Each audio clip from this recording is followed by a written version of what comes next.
So, Black Panther, Wakanda Forever, it was directed by Ryan Coogler, and it stars Letitia Wright, Angela Bassett, Lupita Nyong'o, Denai Guerrera, Winston Duke, Florence Kasumba, Tina Huerta, a whole lot of people.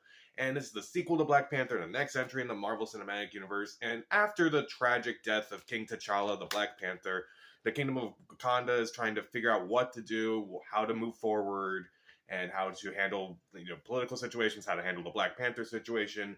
Meanwhile, a new threat threatens to destroy Wakanda, destroy its people, and yeah. So this was a movie I was really looking forward to. It may not be it wasn't my most anticipated Marvel movie of the year. I think that was Doctor Strange, but I was definitely curious to see how this was going to go because I did enjoy the first Black Panther movie, and I was very curious how they were going to handle the tragic passing of Chadwick Boseman from a couple years ago.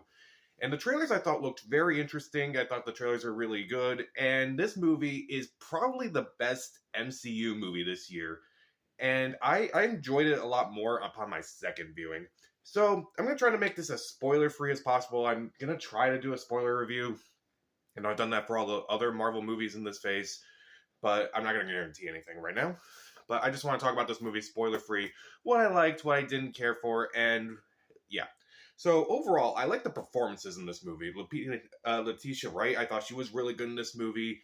A lot of the actors in this movie kind of like are going through, the grief of like losing King T'Challa, and it's clear that they're losing. It's clear that how they channeled their loss of Chadwick Boseman into this movie. It's powerful. It works. She does a really good job in this movie. She does really great with her action scenes, as well as her. I'm not going to spoil anything, but she handles the situations very well in this movie. Angela Bassett is also really good in this movie too. She has this great scene with Denai Guerrera in the movie, which was very powerful. Denai Guerrera was also really good in this movie as well. The main villain in this movie, played by Tina Huerta, I'm probably mispronouncing that. I'm sorry if I am.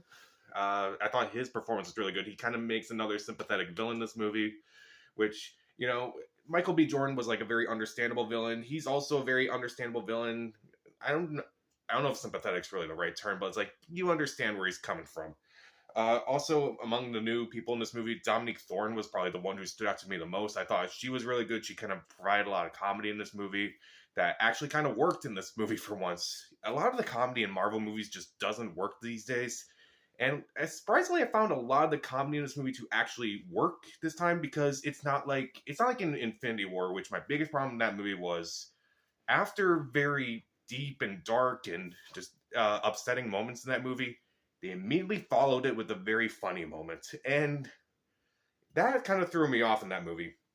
Here, there's not a whole lot of comedy, and it kind of feels more organic than something out of something like, say, Infinity War, where it's like immediately after something dark, it's like, okay, we gotta bring people back. This is Marvel. Let's do something funny, and it's just not funny because I'm just thinking about the previous scene. This movie doesn't do that. A lot of the comedy does feel more organic, and it's not frequent. Thank God. And it's not like I was like laughing, but it's like, okay, at least you're slowly getting back to normal, which, given the situation, it's hard to do. It's admittedly very hard to do. And as far as that goes, the tributes to Chadwick Boseman are really well done. They're really well handled. There's a bunch throughout the entire movie, and they work, again, it works organically throughout the movie. And also, as a side note, I'm really glad that people didn't applaud when the Marvel logo came up and you saw Chadwick Boseman and T'Challa, and it just, I thought, I was glad that the audience stayed silent throughout that movie. I just remember when Captain Marvel came out, that was the first movie after Stan Lee died. A lot of people were applauding him and applauding that. And I was kind of worried that this was going to be the same thing. And I'm glad that people didn't do that. And also, kind of like the last Black Panther movie, the production values are incredible. The visuals are very good, and particularly in Wakanda. The costumes are great. The action scenes are also a lot better here than they are in the first Black Panther movie. I will say that. And also, there were a lot of surprises throughout, like some cameos in the movie, or maybe extended cameos where I'm like, wait, you're in this movie too? And I thought that was very surprising. Also, it's definitely a very emotional movie compared to like other Marvel movies in general. If you notice, there wasn't a second post-credits scene. And it's definitely a very different Marvel movie. I guess this is probably the most human Marvel movie, I would say. this is how I feel like Eternals was trying to be, but it clearly wasn't. This movie is more, it's less focused on the actual Marvel stuff and more focused on, you know, trying to be human, trying to move forward, and trying to, like, you know, trying to go back to normal, but it's clearly not going to go back to normal, and I think the movie does that pretty well. So, was there anything I kind of didn't care for in this movie? Well, there's a subplot in this movie. They bring back Everett Ross and Martin Freeman's character. Is that his name? Yeah.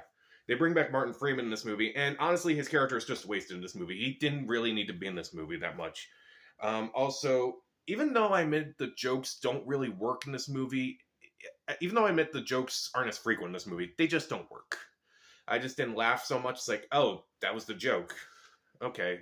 There are some moments where it's like, wait, that's what you're doing now? I just feel like that just didn't work for me. Like, there's one with Mcu towards the end of the movie, and it just didn't really work for me. It just kind of came out completely randomly, and it just didn't work for me. Also, the Talocan, the main villain's homeland, I wasn't impressed by it. Whereas something like Wakanda, I was very impressed by all the technology in that world. Here with Talocan, I was not impressed. I think it's because of the lighting. It just didn't look like it was very well lit. Maybe it wasn't finished on time. I don't know. But it didn't look that impressive to me, unfortunately. Is it because of all the underwater stuff? I'm not entirely sure. And I was disappointed by some of the actors in this movie, Michaela Cole, Florence Kasumba, even Lupita Nyong'o. I was thinking, oh, hopefully they give Lupita Nyong'o more to do in the sequel, because she really didn't do a whole lot in the first Black Panther movie. No, she didn't. That was also very disappointing. And also, there are some things where I question, like, when these things actually happened. Again, I'm trying to keep it as spoiler-free as possible. But there are some moments, particularly towards the end of the movie, where I'm like, can you explain when this happened? Because I don't know if you explain when this happened exactly. But overall, I thought the movie overall was very well done. I thought the movie was pretty good. The action's great. Most of the actors do a good job. It looks great. It is, I would say it's a more human movie than most Marvel movies out there. And the tributes to Chadwick Boseman are perfectly well executed. And while I kind of have some issues with the plot and some issues with the visuals and a little bit of the issues with some of the jokes, and mainly because I just didn't laugh a whole lot personally. I still think this is worth watching. I've already seen it a second time. I will try to do a spoiler take on it, but I'm not going to guarantee that right now. But all I'll say is that I will give Black Panther Wakanda Forever 3 out of 4 stars. See it. So, what did you think of Wakanda Forever, and what's your favorite Marvel movie from this phase? Comment down below, subscribe to the channel. This is Pat. Stay safe.